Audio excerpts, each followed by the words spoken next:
Fala pessoal, curta, inscreva-se agora e ative as notificações se você gosta de filosofia, mitologia, psicologia simbólica e religiões comparadas.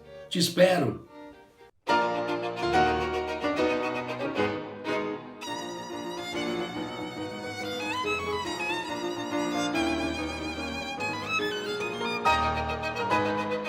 Oficialmente então a live de hoje,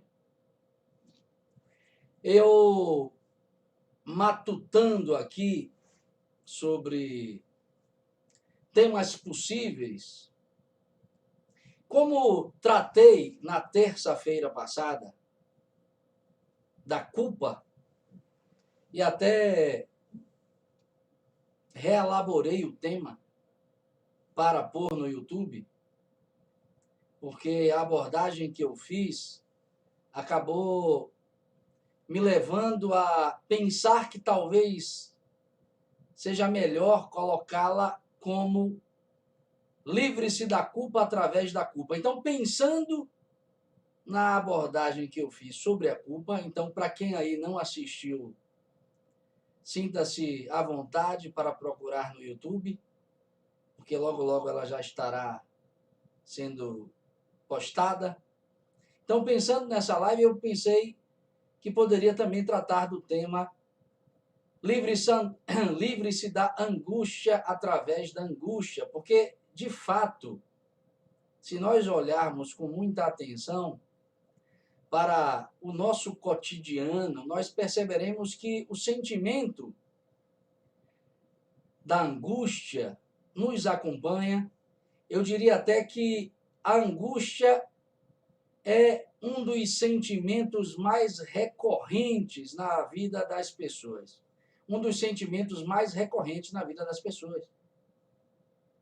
Nós nos sentimos angustiados por várias razões.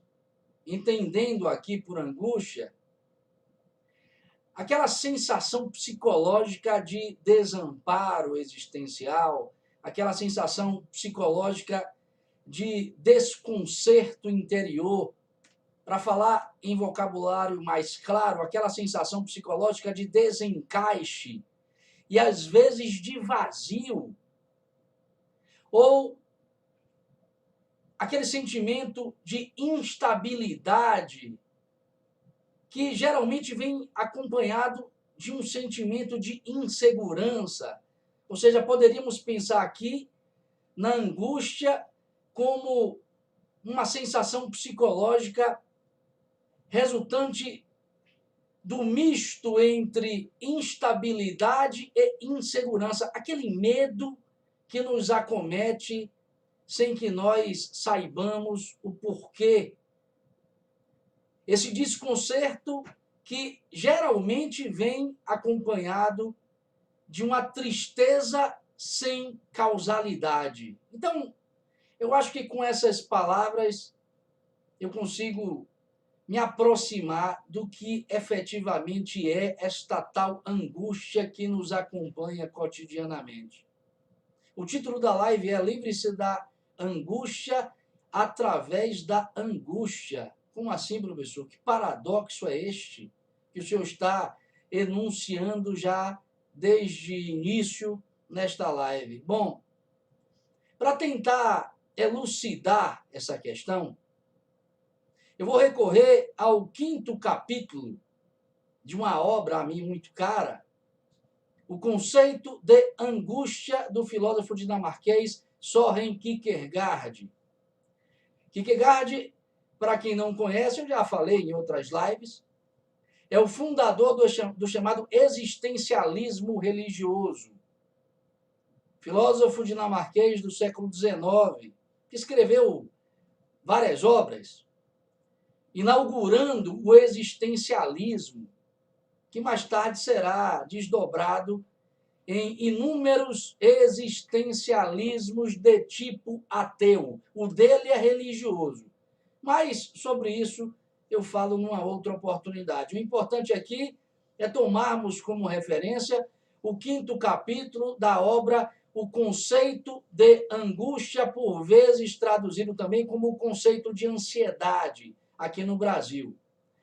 Neste quinto capítulo, Søren Kierkegaard, usando inclusive o pseudônimo de Vigílios Ralphiniensis, conta a história de João Sem Medo. Na verdade, ele lança a mão de um conto dos irmãos Grimm, chamado João Sem Medo, e, aludindo a este conto, desenvolve algumas considerações filosóficas sobre a angústia. Então vamos ao conto dos irmãos Grimm, para que a gente tenha em mãos uma pedra de toque a respeito do que efetivamente é angústia para Søren Kierkegaard. Bom, o conto O João Sem Medo fala da história de um jovem que vivia numa comunidade de modo dessituado, de modo desencaixado. Ele vivia se sentindo um estranho na sua própria comunidade. Ele não se via como um participante dos valores daquela comunidade e, por isso, era, claro, visto pela própria comunidade também como um estranho. O João, aí em questão, vivia a situação do desencaixe social. Não aprendia absolutamente nada dentro daquela cultura, não trabalhava, não se casava, não cumpria com os ritos sociais segundo os valores daquela sociedade. E, claro, aquela sociedade dizia sempre ao pai dele, o povão, dizia sempre ao pai de João: este seu filho lhe dará muito trabalho. Olhem só, o pai de João percebia isso também, percebia que ele era uma figura estranha, sobretudo porque ele tinha um irmão que trabalhava, que cumpria com tudo aquilo que era esperado por aquela comunidade, que voltava para casa de tarde para descansar no seio familiar, contando o que viveu durante o dia e falando de suas expectativas de futuro. Esse seu irmão, inclusive, o criticava o seu irmão João pelo fato dele não se situar em nada e dizia constantemente que ele, João, não daria para nada na vida. E o pai de João, preocupado com essa situação, em certa altura diz a João o seguinte: olha, meu filho, a vida já passou e você já é uma figura adultecida, já está grande, forte inclusive, e precisa encontrar alguma coisa que lhe dê sustentação. É preciso que você aprenda a fazer alguma coisa que lhe permita ganhar o pão de cada dia. É preciso que você encontre meios próprios de subsistência. E eis que o João, ao ouvir isto do pai, diz a ele: pois é, pai, eu quero aprender uma coisa assim. E o pai lhe pergunta o quê? Eu quero aprender a ter medo. E o pai, obviamente, estranha o que ouve. Como assim aprender a ter medo? Isso não vai te levar a ganhar o pão de cada dia. Aprender a ter medo não é lá um empreendimento que possa lhe permitir ganhar a vida. Mas mesmo assim o pai acata e começa a estimular João a ter medo, criando 1001 condições para que ele, ao ter experiência de medo, possa apostar em algum caminho edificante. Só que todos os estímulos provocados pelo pai são em vão. O João, face a todos estes estímulos, não tem medo, não teme absolutamente nada. E o pai então diz: bom, meu amigo, não tenho mais o que fazer senão te expulsar de casa, te expulsar da comunidade. Então vá lá viver o mundo, porque, claro, o mundo sim lhe provocará medo, porque o mundo é o mundo. E o João então é lançado para viver a vida no mundo. E, curiosamente, o João vive 1001 experiências que, bem francamente, a nós causaria muito medo. Ele encontra cadáveres, ele encontra caveiras, ele encontra fantasmas, mas nada disso o atemoriza. Ele não sente medo. E segue-se a vida de João. Ele se casa e até que um dia, ele dormindo, eis que a sua esposa joga peixinhos na sua barriga. E ele acorda extremamente assustado com isso. Ele acorda com muito medo e descobre, finalmente, o que é o medo com peixinhos pulando em sua barriga. O Kierkegaard nem lança a mão do final do conto. Porque o que ele quer chamar a nossa atenção, ele procura chamar a nossa atenção, servindo-se desse conto, é para o fato de que nós precisamos aprender a ter medo. É isso que o filósofo está procurando enunciar através deste expediente simbólico. No caso, o conto dos irmãos Grimm, João Sem Medo. O que Kierkegaard quer neste 5º capítulo é relacionar a angústia com o aprender a angustiar-se. O Kierkegaard enuncia que devemos aprender a nos angustiar na vida. Ele procura relacionar a angústia com o aprender a se angustiar no 5º capítulo e procura, através deste expediente narrativo, chamar a nossa atenção para o fato de que nós precisamos aprender a nos angustiar, muita atenção, para que nós não nos afoguemos em nossas angústias ordinárias, para que nós não nos afoguemos nas nossas angústias cotidianas, ou para que nós não nos afoguemos em angústias do tipo que não vale, ou por angústias do tipo peixinhos que pulam na barriga. Professor, o senhor está me dizendo, então, que o filósofo Kierkegaard, numa lúcida reflexão, me chama a perceber que eu preciso aprender a me angustiar para me livrar da angústia? Exatamente. Não entendi. Como eu posso me livrar da angústia aprendendo a me angustiar? Bom, observe que é preciso que você, para se livrar de angústias que não valem a pena, é preciso que você perceba uma angústia fundamental de fundo, jamais possível de ser escapada. A atenção para essa angústia fundamental da existência humana te livrará das angústias que efetivamente te angustiam no cotidiano.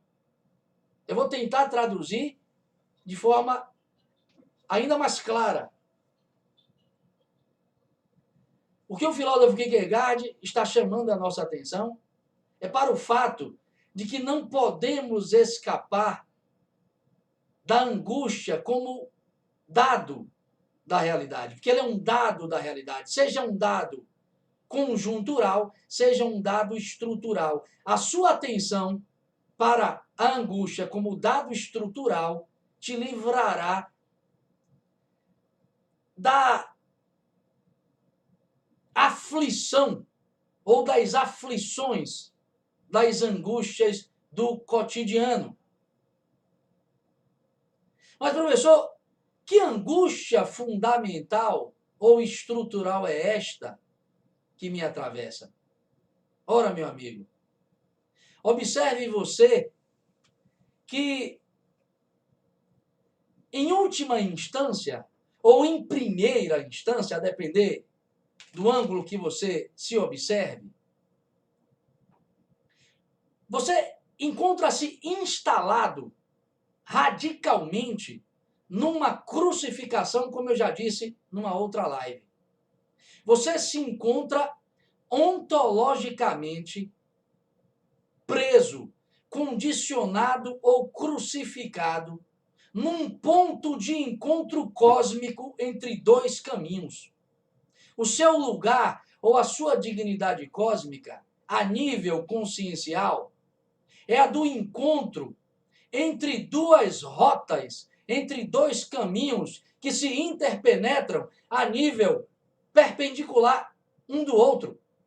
Ou seja, você é a própria crucificação que eu disse e repito frequentemente, ou seja, a sua consciência não é que ela viva um estado de tensão, não é que ela viva num entremundo, não é que ela seja um interlúdio, ela é uma tensão, ela é um entremundo, ela é um interlúdio, ou seja, não é que você esteja numa situação de embaraço provisório, você é o próprio embaraço, você é a própria tensão, você é a própria crucificação.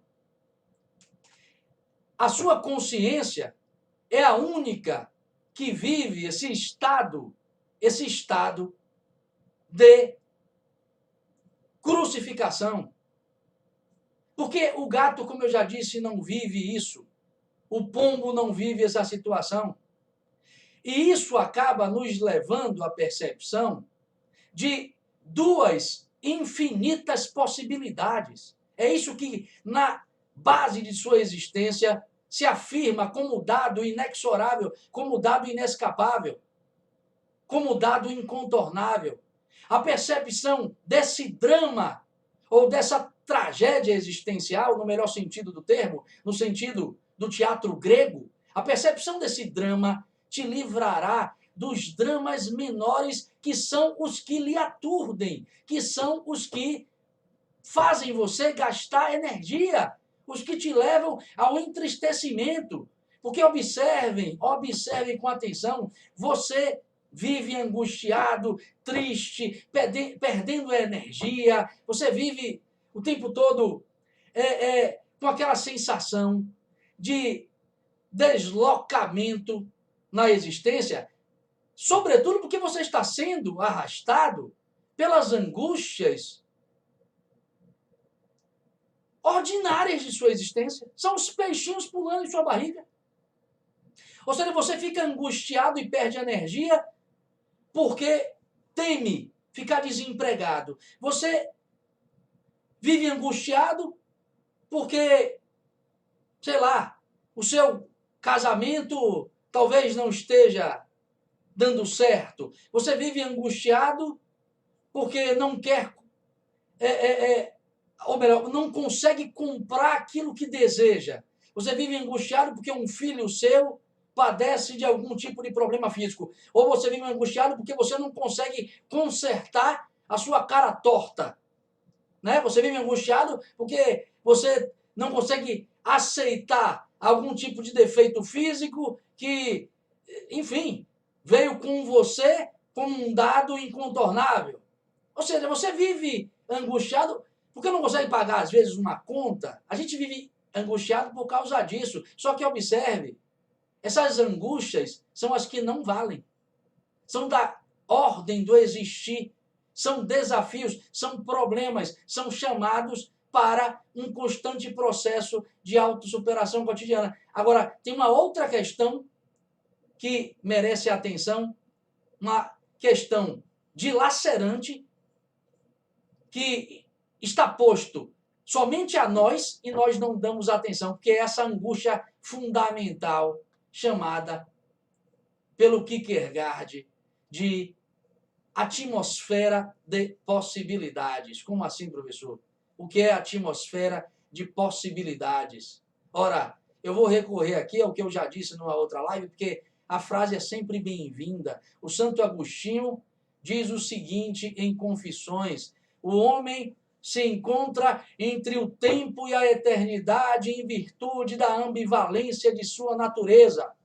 Ele se encontra no meio entre o ser absoluto e o não ser absoluto ou nada. Isso lhe causa fascínio e horror. E olha que o Pico de la Mirandola também diz algo semelhante, como eu costumo reiteradamente dizer nestas lives.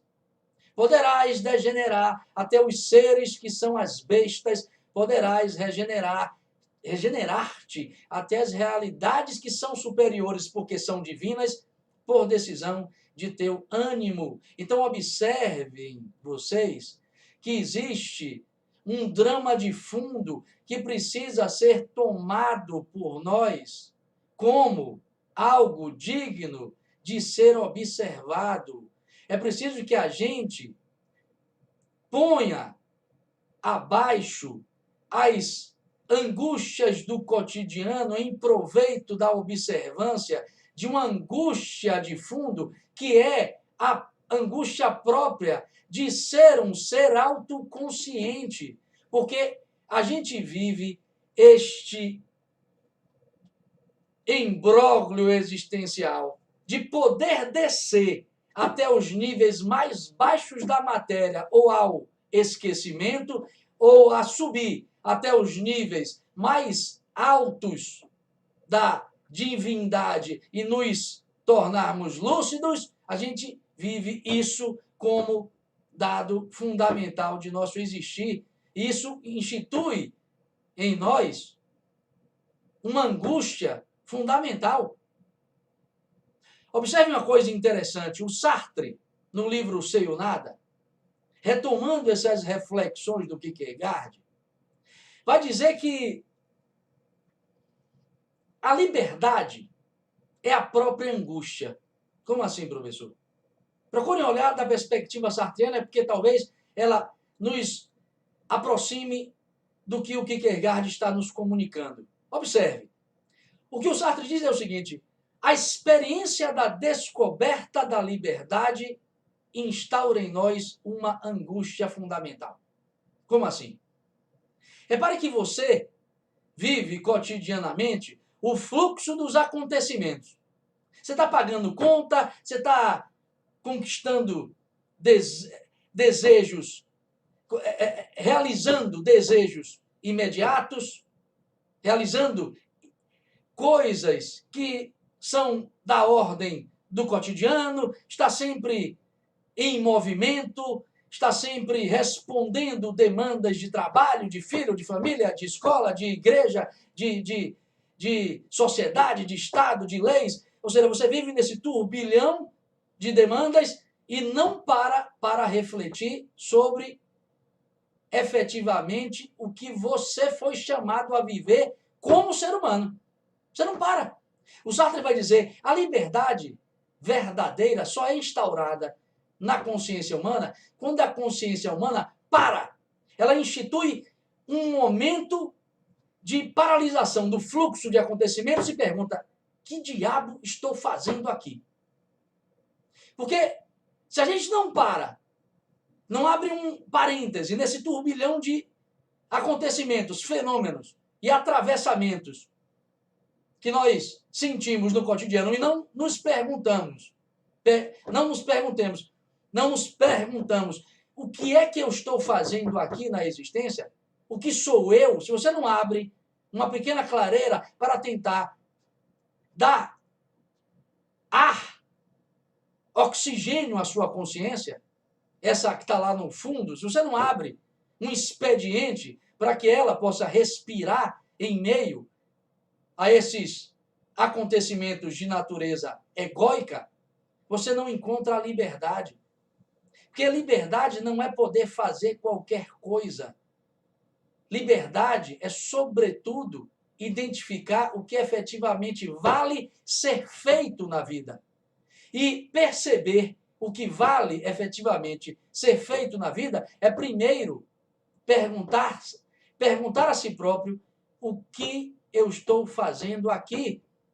Ou seja, o Sartre diz que é preciso que a gente produza um movimento de reflexão. Ou seja, a liberdade nasce quando a consciência, num ato de reflexão, ou seja, o refletir, o flectir-se em retorno, ou seja, é uma flexão que volta para a própria consciência, para a percepção de que ela, por ser humana, está sendo chamada o tempo todo a decidir. Você, se parar para se perceber a si mesmo, em seu cotidiano, verá que está sendo chamado o tempo todo a decidir. Inclusive agora, você está me ouvindo e a vida está te perguntando, desligo essa live ou não? Faço outra coisa ou ouço o que esse professor está me dizendo? Quando você não toma uma decisão, você tomou a decisão de não agir. Não tem como escapar da liberdade. Só que observe que são decisões de ordem cotidiana. São decisões sem peso. Sem peso.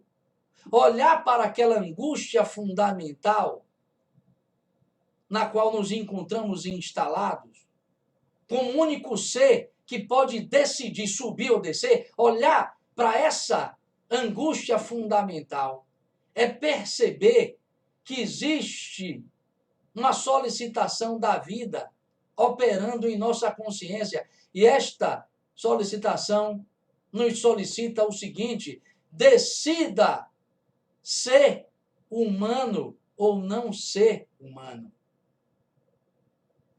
Existe uma angústia de fundo por trás de todas as nossas angústias ordinárias, que nos pergunta, e aí, velho, vai ser o que você é ou não vai ser? O dilema do príncipe Hamlet em Shakespeare, ser ou não ser, eis a questão.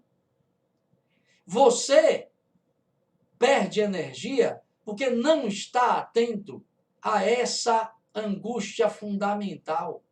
Você não está atento a essa reflexão que deve ser produzida, porque só você pode produzi-la. O gato não pode, o pombo não pode, a planta não pode, o mineral não pode.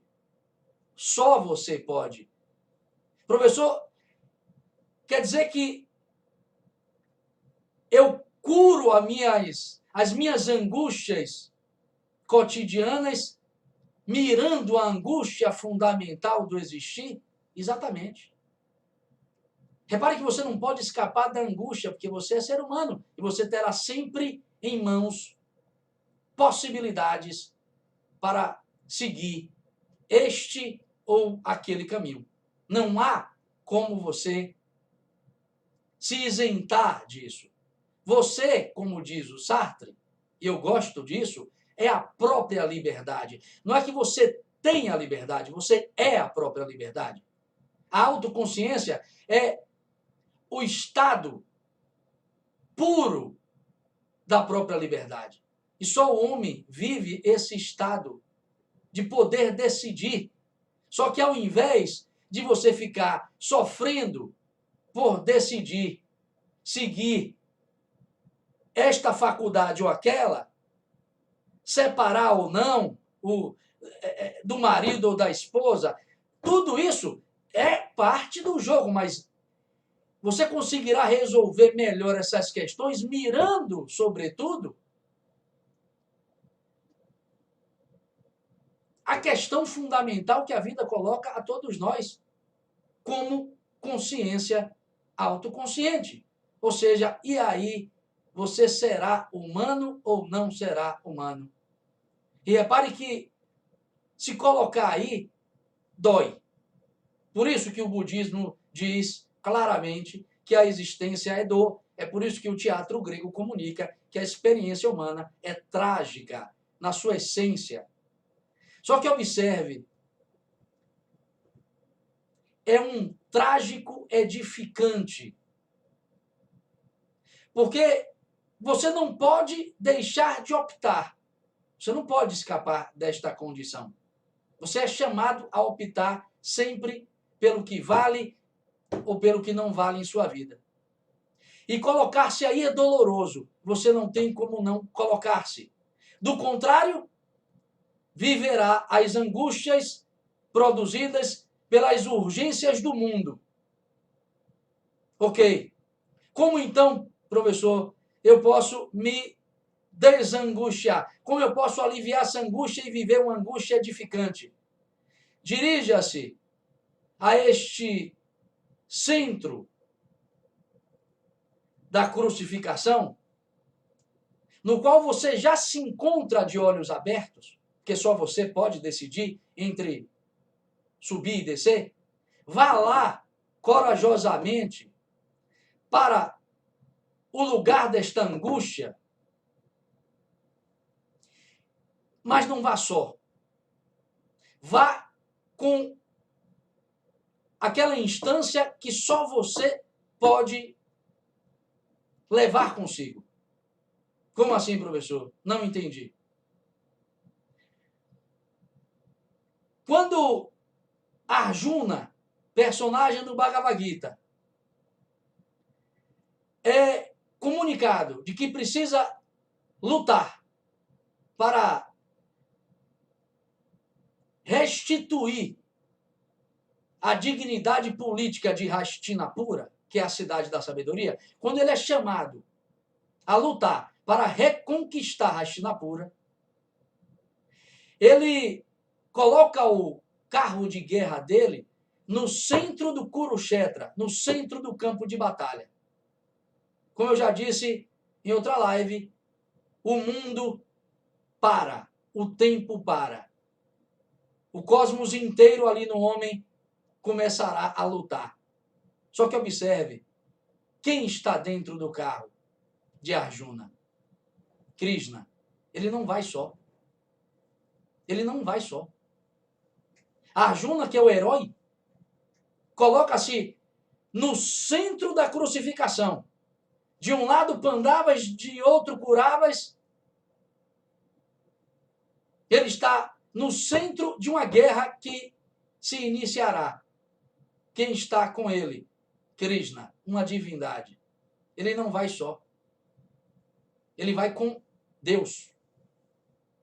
E Deus aqui, que seja entendido como um ideal de perfeição, que é algo que se você não arrasta, não leva consigo para esta angústia ou para a percepção desta encruzilhada fundamental, se você não arrastar consigo esse algo em você que ele chama sempre para se melhorar, Deus aí pode ser o self junguiano, a totalidade, ou seja, o sentido profundo de unidade. Pode ser o postulado da razão prática de Kant, traduzindo aquele chamado moral de fundo, aquele chamado do supremo bem que existe dentro de você e que lhe chama para uma ação por dever. Por dever. Então, pode ser o dever que deveras você sente no fundo do seu coração para agir em nome do outro. Seja o Deus no sentido do bem de Platão. Pouco importa a imagem que você quiser oferecer a essa ideia de Deus. O importante é que você, ao tomá-lo em vista, reconheça-o como algo somente alcançável quando se tem profunda sinceridade interior. Então vá para essa angústia fundamental, para a percepção de que você não pode fugir desta encruzilhada. Vá para a encruzilhada, arrastando consigo o senso de profunda sinceridade interior. E aí você perceberá que essa angústia já não será propriamente uma angústia, será uma dor feliz, será uma convocação para você tornar-se efetivamente o que é. Observe que Teseu também, como herói grego, também se coloca a viver essa angústia estrutural. Ele se coloca a perceber que encontra-se numa situação extremamente complicada, que é a de ter de decidir o tempo todo. Porque onde vai parar o Teseu para tornar-se rei de Atenas? Ele vai parar no labirinto de Creta. O labirinto é um símbolo dessa angústia. Está lá o labirinto. O que é o labirinto? É o que nós vivemos cotidianamente e que acaba nos provocando angústias. A gente não sabe para onde seguir. O que Kierkegaard diz, a gente sofre o tempo todo porque tem o tempo todo que decidir ou para ir para o lado de cá ou para o lado de cá. Então a gente está o tempo todo sendo chamado a decidir. Por qualquer coisa somos chamados a decidir. Sejam as coisas mais irrelevantes, sejam as questões mais fundamentais, como essas que eu estou colocando para vocês. Ou seja, isso gera em nós uma situação de labirintismo psicológico. Mas o Teseu é um herói. Ele enfrenta o labirinto. Só que tem um detalhe. Ele não vai só, velho. Ele estrategicamente se utiliza de um fio, um novelo de ouro, segundo as versões originais da própria cultura micênica. Ou seja, ele não entra de qualquer modo, nem sem que nem deixando de lado as ferramentas de que precisa. Não. Ele usa o fio de Ariadne para penetrar no labirinto e encontrar o seu centro, onde mora aquilo que ele precisa matar, o Minotauro. Ele usa um machado de duplo fio. É a mesma coisa que entrar com Deus. É uma outra imagem simbólica. Ou seja, vá para a percepção desta angústia fundamental, a qual você não pode escapar, munido, traduzindo aqui para vocês, munido de toda a sabedoria que a humanidade lhe legou como meio de penetração no labirinto, ou como meio de transmutação dessas angústias cotidianas em angústias, ou em uma angústia que vale. A angústia que vale é a da autotransformação. Porque você, o tempo todo, neste processo, muda para melhor, só que ao mesmo tempo percebe que existe mais um melhor a ser conquistado. E neste patamar melhor em que você se encontra, existe um outro melhor ainda. Então, isso gera em nós uma angústia edificante, salutar, que nos leva ao crescimento. Então, procurem olhar dessa perspectiva, daí porque eu coloquei a live como livre-se da angústia através da angústia. E para finalizar mesmo, a palavra angústia, Angst, do alemão, é bem provável que tenha vindo de Sphinx, do grego, Sphinx. É o que dizem alguns filólogos. Angst vem de Sphinx. Sphinx deu origem, na sua transliteração latina, para asfixia, porque de fato a angústia é aquela sensação de nó na garganta, asfixia. Sabe aquele nó que para aqui e a gente fica embaraçado, sem condições de agir, nos paralisa? Angst, Sphinx, esfinge. A angústia que vale é a provocada pela esfinge. Angst vem de esfinge. E a esfinge é aquilo que te pergunta: decifra-me ou eu te devoro. A pergunta é: quem te pergunta isso? A vida, meu amigo. Está te perguntando o tempo todo: decifra-me ou eu te devoro. O te devoro são as angústias que não valem, que nos aturdem cotidianamente. São essas angústias que nos levam ao cansaço, ao fastio, à perda de tempo e à irritabilidade. Esse é o te devoro da esfinge. A angústia que vale é o decifra-me. É o decifra-me. Então coloquem-se como pessoas dispostas a decifrar a própria vida de vocês, e vocês perceberão que essas angústias que não valem desaparecerão, ou pelo menos não te aturdirão em um nível que te entristeça. Eu acho que isso já é o suficiente. Porque se conseguirmos, pelo menos que as nossas angústias cotidianas não nos entristeça, não nos leve ao balcão de uma farmácia, já está valendo, e está valendo muito. Porque hoje está cada vez mais raro encontrar pessoas que não se sirvam deste expediente, ainda que ele hoje, claro, seja necessário. Então, reflitam sobre isso e procurem, então, viver a angústia que vale. Grato, até terça-feira, com mais uma autoconsciência através dos mitos, através da filosofia, dos símbolos, das antigas tradições. Fiquem com Deus, um excelente final de semana. Fui. Gostou desse vídeo? Então curta, inscreva-se agora e ative as notificações para não perder nenhuma reflexão filosófica. Te espero!